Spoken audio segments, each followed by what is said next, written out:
واقعی عقل مند خواتین اس بیان کو سنیں گی تو وہ جو مسکنسپشن پیدا کیا جاتا ہے کہ جناب اسلام میں عورتوں کو آزادی نہیں ہے، جناب اسلام میں عورتوں کے لیے گھٹن ہے، اللہ اکبر، ذرا پہلے اسلام سے پہلے کے حالات پڑھو اور اس کے بعد اسلام کے آنے کے بعد عورتوں کو کیا شاندار مقام میرا دین دیتا ہے۔ اللہ کے نبی نے دا بیسٹ لوگوں کی جب مثال بیان کی، بہترین لوگوں کی مثال بیان کی، تو نبی پاک فرماتے ہیں، ترمذی کی حدیث ہے، سب سے بہتر وہ ہے جو اپنے اہل کے لیے بہتر ہو، یعنی اپنی فیملی کے لیے بہتر ہو، اور آقا فرماتے سنو میں تم سب سے زیادہ اپنے اہل کے لیے بہتر ہوں۔ نبی پاک سب سے زیادہ اپنی فیملی کے لیے بہتر۔ نبی پاک علیہ الصلوۃ والسلام سے ایک شخص نے پوچھا، حضور شوہر پر بیوی کا کیا حق ہے؟ تو آپ نے فرمایا جب وہ کھائے یعنی شوہر کھائے تو بیوی کو کھلائے، جب لباس پہنے اسے بھی پہنائے، اس کے چہرے پر نہ مارے، اسے بدصورت نہ کہے، اور اگر سمجھانے کے لیے اس سے علیحدگی کرنی پڑے تو گھر میں ہی علیحدگی کرے۔ اللہ اکبر۔ ایک بار حضرت عمر فاروق رضی اللہ عنہ کی بارگاہ میں، سنیے گا، بڑا دلچسپ واقعہ۔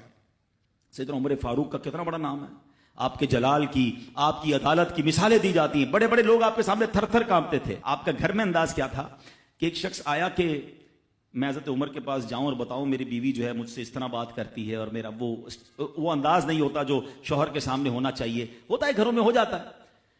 تو حضرت عمر کے دروازے پر پہنچا نا، تو اندر سے اسے سیدنا عمر فاروق رضی اللہ تعالیٰ عنہ کی زوجہ ام کلثوم رضی اللہ تعالیٰ عنہ کی ناراضگی کی عالم میں گفتگو کرتے ہوئے سنا۔ وہ حضرت عمر سے بات کر رہی تھی، تو وہ شوہر سوچنے لگا کہ میں تو اپنی بیوی کی شکایت لے کر آیا تھا، حضرت کے تو گھر کا بھی معاملہ ہی ایسا ہی ہے۔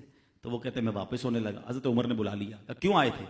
تو کہا کہ میں تو حضرت اپنی بیوی کی شکایت کرنے آیا تھا، مگر میں آپ کے دروازے پر آیا، آپ کا بھی معاملہ ہی ایسا ہی ہے، تو میں سمجھ گیا ہم دونوں ایک ہی معاملے میں ہی ہیں۔ اب حضرت عمر نے جو ان کی تربیت فرمائی نا، آپ نے فرمایا میری بیوی کے مجھ پر چند رائٹس ہیں، چند حقوق ہیں، مجھے اس سے چند فائدے حاصل ہوتے ہیں جس کی بنا پر میں اس سے درگزر کرتا ہوں۔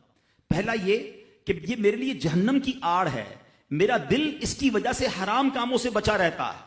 نمبر دو، جب میں گھر سے نکل جاتا ہوں یہ میری خزانچی بن جاتی ہے، یعنی میرے مال کی نگہبان بن جاتی ہے، میری دھوبن بن جاتی ہے، میرے کپڑے دھوتی ہے، میرے بچے کی پرورش کرتی ہے، میرے لیے روٹیاں اور کھانے پکاتی ہے۔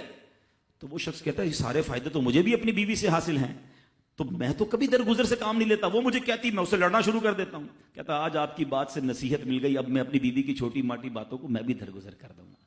کتنی پیاری بات بتائی، ہم وہ ساری باتیں بھول جاتے ہیں، ایک غلطی پر پکڑ لیتے ہیں، ایک غلطی پر ڈانٹتے، ہر غلطی پر جناب ایسا نہیں ہوتا، ہر غلطی کی سزا سزائے موت نہیں ہوتی ہے، ہم غلطیاں نہیں کرتے۔ اگر جس طرح ہم اپنی بیوی کو اور غلطی پر ڈانٹتے وہ ڈانٹنا شروع کر دے پھر کیا حال ہوگا؟